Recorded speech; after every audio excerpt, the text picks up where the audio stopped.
प्यारे बच्चों, BSEB Bihar board class channel पर आप सभी का हार्दिक स्वागत है। बच्चों, इस वीडियो में हम बीएसईबी यानी कि बिहार बोर्ड की कक्षा 10वीं के गणित के अध्याय 10 वृत्त यानी कि सर्कल्स की सभी प्रमेयों को सिद्ध करेंगे, सभी थ्योरम्स को प्रूव करेंगे। वीडियो को पूरा अंत तक देखिएगा, जिससे आपको सभी थ्योरम्स, सभी प्रमेय अच्छे से समझ में आ जाएंगी। प्रमेय 10.1 प्रमेय 10.1 क्या कहती है दोस्तों? वृत्त के किसी बिंदु पर स्पर्श रेखा स्पर्श बिंदु से जाने वाली त्रिज्या पर लंब होती है। इस प्रमेय को समझ लेते हैं हम। ठीक है, हमें एक O केंद्र वाला वृत्त दिया गया है इस प्रमेय में। ठीक है, और एक बिंदु P दिया गया है। ठीक है, जिससे एक स्पर्श रेखा XY जाती है। ठीक है, तो ये एक XY स्पर्श रेखा है जो बिंदु P पर वृत्त को प्रतिच्छेद करती है। ठीक है, तो हमें सिद्ध क्या करना है? हमें सिद्ध करना है कि जो ओपी है, ओपी क्या होगा? त्रिज्या होगा, वो एक्स वाई पर लंब है। ठीक है, यानी कि ओपी एक्स वाई पर लंब है। ठीक है, अब इसको समझ लीजिए। वृत्त के किसी बिंदु पर स्पर्श रेखा, ठीक है, तो स्पर्श रेखा वृत्त के एक ही बिंदु पर प्रतिच्छेद करती है, तो वो बिंदु है यहाँ पर पी। स्पर्श बिंदु से जाने वाली त्रिज्या पर लंब होती है। स्पर्श बिंदु कौन सा है? पी है यहाँ पर, तो उससे जाने वाली त्रिज्या कौन सी होगी? ओपी। ठीक है, तो ये प्रमेय कह रही है कि स्पर्श बिंदु से जाने वाली त्रिज्या यानी कि ओपी पर स्पर्श रेखा जो है यानी कि एक्स वाई लंब होती है। यानी कि ओपी एक्स वाई पर लंब है, यानी कि ओपी लंब है एक्स वाई पर। ये हमें दर्शाना है प्रमेय 10.1 में। ठीक है दोस्तों, तो आइए दोस्तों प्रमेय को हम सिद्ध कर लेते हैं। तो प्रमेय को सिद्ध करने के लिए पहले कुछ रचना करनी पड़ेगी, वो हम कर लेते हैं। क्या रचना करनी पड़ेगी? स्पर्श रेखा एक्स वाई पर पी के अतिरिक्त एक बिंदु क्यू लीजिए। पी तो है ही स्पर्श रेखा पे हमारा बिंदु, स्पर्श बिंदु। ठीक है, उसके अलावा एक्स वाई पर एक और बिंदु ले लेते हैं, बिंदु क्यू। ठीक है, फिर ओ क्यू को मिलाइए, वृत्त के केंद्र ओ को और जो बिंदु हमने क्यू लिया है उसको हमने मिला दिया। अब आ जाते हैं उत्पत्ति पर। अब हम प्रमेय को सिद्ध करेंगे। तो दोस्तों हम जानते हैं कि स्पर्श रेखा वह रेखा है जो वृत्त को केवल एक बिंदु पर प्रतिच्छेद करती है, और उस बिंदु को हम कहते हैं स्पर्श बिंदु। इसके बारे में दोस्तों हम अध्याय 10 के परिचय के वीडियो में पढ़ चुके हैं। ठीक है, यदि आपने हमारे अध्याय 10 के परिचय का वीडियो नहीं देखा है तो उसे अवश्य देखें। तो ये जो स्पर्श रेखा है एक्स वाई, ये वृत्त को सिर्फ एक ही बिंदु पर प्रतिच्छेद करेगी। ठीक है, एक ही बिंदु पर काटेगी। ठीक है, इसका मतलब क्या हुआ? अर्थात स्पर्श बिंदु के अलावा स्पर्श रेखा के सभी बिंदु वृत्त के बाहर होते हैं। ठीक है, क्योंकि वृत्त स्पर्श रेखा जो है वृत्त को सिर्फ एक ही बिंदु पर प्रतिच्छेद करती है। ठीक है, तो उस बिंदु के अलावा जितने भी बिंदु होंगे स्पर्श रेखा पर, वो जो है वृत्त के बाहर ही होंगे। ठीक है, तो वही लिखा है हमने यहाँ पर, अर्थात स्पर्श बिंदु के अलावा स्पर्श रेखा के सभी बिंदु वृत्त के बाहर होते हैं। तो इसका मतलब जो क्यू बिंदु है वो वृत्त के बाहर होगा। ठीक है, अतः बिंदु क्यू वृत्त के बाहर होगा। ठीक है, और अगर बिंदु क्यू वृत्त के बाहर होगा तो ओ क्यू जो है त्रिज्या ओपी से बड़ा होगा। ठीक है, ओ क्यू की जो लंबाई है वो त्रिज्या ओपी से बड़ी होगी। क्यों? क्योंकि वृत्त के बाहर जितने भी बिंदु होते हैं, ठीक है, वो त्रिज्या से ज्यादा दूरी पर होते हैं। ठीक है, क्योंकि त्रिज्या वो दूरी है जो वृत्त पर जितने बिंदु होते हैं वो केंद्र से दूरी कहलाती है। पर वृत्त के बाहर जितने भी बिंदु होंगे उसकी केंद्र से दूरी त्रिज्या से दूरी से ज्यादा होगी। तो हमने कह दिया कि ओ क्यू जो है त्रिज्या ओपी से बड़ी होगी, क्योंकि जो क्यू बिंदु है वो वृत्त के बाहर है। ठीक है, तो हम लिख सकते हैं कि ओ क्यू बड़ा होगा ओपी से। तो ओ क्यू बड़ा है ओपी से। यहाँ बिंदु P के अतिरिक्त स्पर्श रेखा एक्स वाई के प्रत्येक बिंदु के लिए सत्य है। ठीक है, मतलब कि Q बिंदु अगर P के अतिरिक्त कहीं पर भी है, ठीक है, P पर होगा तो OP बराबर OP ही हो जाएगा। ठीक है ना, तो एक्स वाई के प्रत्येक बिंदु के लिए ये चीज सत्य है, OQ बड़ा होगा OP से, OQ ग्रेटर देन OP। ठीक है, सिवाय बिंदु P के। बिंदु P पर क्या होगा? ये दोनों बराबर होंगे। ठीक है, OQ और OP बराबर होंगे, क्योंकि Q बिंदु और P बिंदु संपाती हो जाएंगे। ठीक है, अतः OP जो है बिंदु O से XY के अन्य बिंदुओं की न्यूनतम दूरी है। अगर हम XY पर बिंदु O से दूरी देखें, ठीक है, तो न्यूनतम दूरी कौन सी आएगी? OP आएगी। ठीक है, क्योंकि OP जो है वो दूरी है वृत्त की त्रिज्या के बराबर। ठीक है, और वृत्त की त्रिज्या के अलावा XY पे जितने भी बिंदु हैं बिंदु P के अलावा, वो सब वृत्त के बाहर हैं, तो वो दूरी ज्यादा होगी OP से। तो हम कह सकते हैं कि OP जो दूरी है वो बिंदु O से XY के अन्य बिंदुओं की न्यूनतम दूरी है। ठीक है, कोई भी बिंदु ले लें XY पर, वो दूरी O से, वो दूरी जो है OP से ज्यादा ही आएगी। और दोस्तों, हम जानते हैं, हम पिछली कक्षाओं में पढ़ चुके हैं कि किसी बिंदु से एक रेखा के अन्य बिंदुओं की जो न्यूनतम दूरी होती है उस रेखा पर लंब होती है। ठीक है, जैसे कि अगर हम बात करें एक्स वाई की, ठीक है, ओ से जो भी न्यूनतम दूरी होगी एक्स वाई पर, तो वो ओ से एक्स वाई पर लंब होगा। ठीक है, तो यहाँ हमने उसको ऐसे ही लिख दिया, किसी बिंदु ओ से एक रेखा एक्स वाई के अन्य बिंदुओं की न्यूनतम दूरी जो है ओपी है, न्यूनतम दूरी उस रेखा पर लंब होगी। ठीक है, तो एक्स वाई पर जो भी न्यूनतम दूरी होगी ओ से, वही एक्स वाई पर ओ से लंब होगा। तो एक्स वाई से ओ से न्यूनतम दूरी क्या आ गई थी हमारी, ओपी आ गई थी। ठीक है, ओपी न्यूनतम दूरी आ गई थी। ठीक है, यहाँ हमने दिखाया था।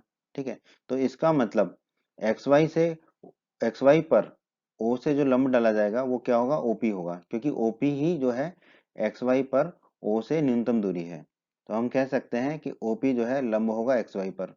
ठीक है, तो यहाँ हम दर्शा देंगे कि ओपी जो है लंब होगा एक्स वाई पर। और इस प्रमेय में हमें यही सिद्ध करना था कि वृत्त के किसी बिंदु पर स्पर्श रेखा, ठीक है, वृत्त का एक बिंदु है पी, इस पर जो स्पर्श रेखा है स्पर्श बिंदु से जाने वाली त्रिज्या पर लंब होता है। स्पर्श बिंदु से जाने वाली त्रिज्या कौन सी है, ओपी है। ठीक है, तो एक्स वाई और ओपी एक दूसरे पर लंब होंगे, और यही हमने सिद्ध कर दिया, ओपी लंब है एक्स वाई पर। तो हम कह सकते हैं इति सिद्धम। प्रमेय 10.2। प्रमेय 10.2 में दोस्तों हमें सिद्ध करना है बाह्य बिंदु से वृत्त पर खींची गई स्पर्श रेखाओं की लंबाइयां बराबर होती हैं। ठीक है, दोस्तों हम जानते हैं कि बाह्य बिंदु से वृत्त पर दो स्पर्श रेखा खींची जा सकती है किसी भी एक बाह्य बिंदु से। ठीक है, तो दोस्तों हमें एक ओ केंद्र वाला वृत्त दिया है, वो बना लिया हमने। ठीक है, फिर वृत्त के बाहर एक बिंदु पी लिया। ठीक है, एक बिंदु पी लिया। अब इससे इस वृत्त पर दो स्पर्श रेखाएं खींची जा सकेंगी, वो कौन कौन सी हैं, पी क्यू और पी आर। ठीक है, तो ये हमें दिया गया है प्रमेय में। हमें सिद्ध क्या करना है, हमें सिद्ध करना है कि ये दोनों स्पर्श रेखाएं पी क्यू और पी आर बराबर लंबाई की हैं, इनकी लंबाइयां बराबर है, यानी कि पी क्यू बराबर है पी आर के, पी क्यू और पी आर की लंबाई बराबर है। ये हमें इस प्रमेय में सिद्ध करना है। आइए दोस्तों, इस प्रमेय को हल कर लेते हैं, सिद्ध कर लेते हैं। तो इस प्रमेय को सिद्ध करने के लिए पहले हमें कुछ रचना करनी पड़ेगी। क्या होगी वो रचना, ओपी, ओ क्यू और ओ आर को मिलाइए। तो वृत्त का केंद्र ओ और बिंदु पी को मिला देते हैं, ओपी को। फिर ओ और क्यू को मिला देते हैं। फिर ओ और आर को मिला देते हैं। ठीक है, तो ये तो हो गई हमारी रचना। अब आ जाते हैं हम उत्पत्ति पर। दोस्तों, कोण क्यू और कोण आर समकोण है। कोण क्यू ये वाला कोण क्यू, ठीक है, ये समकोण है, और कोण आर ये समकोण है। कैसे आप बता सकते हैं दोस्तों, प्रमेय 10.1 के वीडियो में हमने सिद्ध किया था कि वृत्त के किसी बिंदु पर स्पर्श रेखा स्पर्श बिंदु से जाने वाली त्रिज्या पर लंब होती है। तो यहाँ पर देखिए, पी क्यू जो है वो स्पर्श रेखा है। ठीक है, क्यू स्पर्श बिंदु है, और क्यू स्पर्श बिंदु से जाने वाली त्रिज्या कौन सी है, ओ क्यू है। ठीक है, तो इसका मतलब ओ क्यू और पी क्यू लंब होंगे, यानी कि कोण क्यू समकोण होगा। उसी प्रकार देखिए, पी आर जो है वो स्पर्श रेखा है, आर स्पर्श बिंदु है, और स्पर्श बिंदु आर से जाने वाली त्रिज्या कौन सी होगी, ओ आर। ठीक है, यानी कि ओ आर और पी आर लंब होंगे, यानी कि कोण आर 90 डिग्री का होगा। ठीक है, इसका मतलब है कोण क्यू और कोण आर समकोण होंगे, 90 डिग्री के होंगे। ठीक है, अब आ जाते हैं हम समकोण त्रिभुज ओ क्यू पी और समकोण त्रिभुज ओ आर पी में। दोस्तों, इस प्रमेय को सिद्ध करने के दो तरीके हैं। ठीक है, तो अभी हम पहला तरीका समझ लेते हैं, फिर दूसरा तरीका समझ लेंगे। आप अपने परीक्षा में किसी भी एक तरीके से प्रमेय को सिद्ध करके आ सकते हैं। ठीक है, तो यहाँ तक, जहाँ तक ऊपर तक हमने लिखा है, यहाँ पर कोण क्यू और कोण आर समकोण है और उसका कारण बताया हमने प्रमेय 10.1। यहाँ तक दोनों विधियां सेम है। ठीक है, एक जैसी हैं, बस आगे थोड़ा सा भिन्न है। तो पहले हम पहली विधि को समझ लेते हैं, फिर दूसरी विधि को समझ लेंगे। आप किसी भी एक विधि से करके आ सकते हैं। तो समकोण त्रिभुज ओ क्यू पी, ठीक है, ये ऊपर वाला लाल वाला त्रिभुज समकोण त्रिभुज ओ क्यू पी, और दूसरा समकोण त्रिभुज ओ आर पी, ये वाला, ठीक है, नीले रंग से दिखाया है। इसमें हम देख लेते हैं, कोण क्यू और कोण आर बराबर है। कोण क्यू और कोण आर बराबर है, क्यों, क्योंकि दोनों समकोण है, ऊपर हमने दर्शाया था, दोनों समकोण है, दोनों 90 डिग्री के होंगे। ओपी बराबर ओपी, ओपी तो ओपी के बराबर ही होगी, क्योंकि ये उभयनिष्ठ भुजा है। ठीक है, और ओ क्यू बराबर ओ आर, ओ क्यू और ओ आर बराबर होंगे आपस में, क्यों, क्योंकि ये एक ही वृत्त की त्रिज्याएं हैं। ठीक है, अब देखिए दोस्तों, कोण क्यू बराबर कोण आर, दोनों समकोण है। ठीक है, तो ये हो गया, राइट एंगल के लिए हमने आर लिख दिया। ठीक है, आर एच एस आपको पता होगा, सर्वांग समता का नियम, RHS नियम। ठीक है, तो R लिख दिया। फिर OP क्या है? 90 डिग्री के कोण की सम्मुख भुजा है दोनों त्रिभुजों में, यानी कि कर्ण है, यानी कि अंग्रेजी में हाइपोटेनियस कहते हैं इसको, तो H लिख दिया हमने। और OQ और OR क्या है? अन्य भुजाएं हैं। ठीक है, कर्ण के अलावा, हाइपोटेनियस के अलावा, तो S लिख दिया साइड के लिए। तो RHS नियम से ये दोनों त्रिभुज क्या हो जाएंगे? सर्वांग सम हो जाएंगे। क्रम क्या होगा? क्रम बहुत महत्वपूर्ण होता है। क्रम होगा, देखो, जो भी इनका समकोण है, 90 डिग्री का कोण है, उसका वो अक्षर पहले लिख लिया दोनों में, तो पहले में लिख दिया Q, दूसरे में लिख दिया R।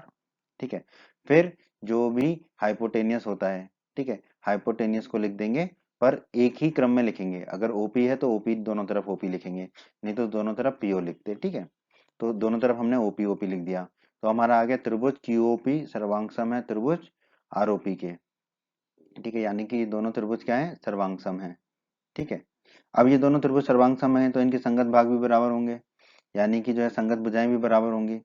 तो दोस्तों हम कह सकते हैं, देखो, तीसरा और पहला अक्षर ले लो बाईं और दाईं तरफ, तो बाईं तरफ लेंगे तीसरा अक्षर तो P, और पहला तो Q, तो PQ बराबर किसके हो गए? दाईं तरफ के भी तीसरे और पहले अक्षर के, यानी कि P और R के। तो PQ बराबर आ गया PR से। किस नियम से? CPCT के नियम से। CPCT का नियम क्या कहता है दोस्तों? सर्वांगसम त्रिभुजों के संगत भाग बराबर होते हैं, यानी कि संगत भुजाएं भी बराबर होंगी। तो हमारा आ गया PQ बराबर PR। और इस प्रमेय में हमें यही सिद्ध करना था कि PQ और PR बराबर हैं। ठीक है, तो हम कह सकते हैं इति सिद्धम। ये हमने पहली विधि से सिद्ध कर दिया। अब आप चाहें तो दूसरी विधि को भी सीख सकते हैं वीडियो में आगे। ठीक है, आइए दोस्तों, अब हम दूसरी विधि भी सीख लेते हैं। तो आपको जो भी विधि आसान लगे आप उस विधि से इस प्रमेय को सिद्ध करके बता देना अपनी परीक्षा में। ठीक है, तो दूसरी विधि में भी प्रमेय 10.1 तक जहां तक हमने लिखा था वहां तक तो वैसे की वैसे ही चलना है। आगे क्या होगा? इसमें समकोण त्रिभुज OQP में पाइथागोरस प्रमेय लगा देंगे। समकोण त्रिभुज OQP कौन सा है? ये वाला लाल रंग से हमने दिखाया है, समकोण त्रिभुज OQP में। ठीक है, पाइथागोरस प्रमेय क्या कहती है दोस्तों? कर्ण का वर्ग बराबर आधार का वर्ग धन लंब का वर्ग, या कहते हैं कर्ण का वर्ग बराबर अन्य दो भुजाओं के वर्गों का योग। कर्ण क्या होता है दोस्तों? 90 डिग्री के कोण की सम्मुख भुजा। तो यहाँ पर कर्ण हो जाएगा हमारा दोस्तों OP, तो OP का वर्ग। ठीक है, तो OP का वर्ग बराबर अन्य दो भुजाओं के वर्गों का योग। अन्य दो भुजाएं कौन सी हैं? एक है PQ, तो PQ का वर्ग धन दूसरी भुजा कौन सी कर्ण के अलावा? OQ, तो OQ का वर्ग। तो हमारा आ गया OP का वर्ग बराबर PQ का वर्ग धन OQ का वर्ग। इसे मान लेंगे समीकरण 1। अब हमने दोस्तों एक समकोण त्रिभुज में तो पाइथागोरस प्रमेय लगा दी, तो दूसरा नाराज ना हो जाए इसलिए अब दूसरे समकोण त्रिभुज ORP, जैसे हमने नीले रंग से दिखाया है ORP, इसमें भी हम लगा देंगे पाइथागोरस प्रमेय। पाइथागोरस प्रमेय क्या कहती है? वही कर्ण का वर्ग बराबर आधार का वर्ग धन लंब का वर्ग। ठीक है, यही होता है हमारा। तो अब कर्ण क्या होगा? 90 डिग्री के कोण की सम्मुख भुजा, यानी कि OP। ठीक है, तो OP का वर्ग बराबर आ जाएगा अन्य दो भुजाओं के वर्गों का योग, यानी कि OP ये है हमारा। OP का वर्ग आ जाएगा हमारा कर्ण का वर्ग बराबर अन्य दो भुजाओं के वर्गों का योग, यानी कि PR का वर्ग धन OR का वर्ग। ठीक है, तो वो लिख दिया हमने यहाँ पर। इसे मान लेंगे समीकरण 2। अब दोस्तों ध्यान दीजिए, समीकरण 1 में बाईं तरफ है OP का वर्ग, समीकरण 2 में भी बाईं तरफ है OP का वर्ग, तो हम कह सकते हैं समीकरण 1 बराबर समीकरण 2। तो इन दोनों के बाईं तरफ आपस में बराबर है, तो इन दोनों समीकरणों के दाईं तरफ को आपस में बराबर लिख सकते हैं। तो हमने लिख दिया PQ का वर्ग धन OQ का वर्ग बराबर PR का वर्ग धन OR का वर्ग, समीकरण 2 से। ठीक है, अब तो बहुत ही आसान है दोस्तों। PQ का वर्ग धन OQ का वर्ग बराबर PR का वर्ग धन OR का वर्ग है। ठीक है, यहाँ पर देखिए, ध्यान दीजिए, जैसा कि हमने पहले भी देखा था पहली विधि में, OQ बराबर OR होगा। OQ और OR बराबर होंगे, क्यों? क्योंकि ये एक ही वृत्त की त्रिज्याएं हैं। अगर OQ बराबर OR होगा तो OQ के वर्ग की जगह हम लिख देंगे OR का वर्ग। तो देखिए, PQ के वर्ग को वही लिख दिया हमने, PQ का वर्ग, फिर धन का चिन्ह लगा दिया। OQ के वर्ग को क्या लिख दिया? OR का वर्ग, क्योंकि OQ बराबर OR है, बराबर में PR का वर्ग धन OR का वर्ग, PR का वर्ग धन OR का वर्ग। अब देखिए, बाईं तरफ OR का वर्ग है और दाईं तरफ भी OR का वर्ग है, तो ये कट जाएगा। तो क्या बचेगा हमारा? PQ का वर्ग बराबर PR का वर्ग। ठीक है, अब दोनों तरफ हम अंडर रूट ले लें, वर्गमूल ले लें, तो हमें क्या मिलेगा? PQ बराबर PR। यही हमें सिद्ध करना था कि PQ और PR बराबर लंबाई के हैं। तो हमने सिद्ध कर दिया कि PQ बराबर PR, तो हम कह देंगे इति सिद्धम। तो ये दो विधियां हैं दोस्तों इस प्रमेय को सिद्ध करने की। आपको जो भी विधि आसान लगे आप उस विधि को परीक्षा में लिखकर आ सकते हैं।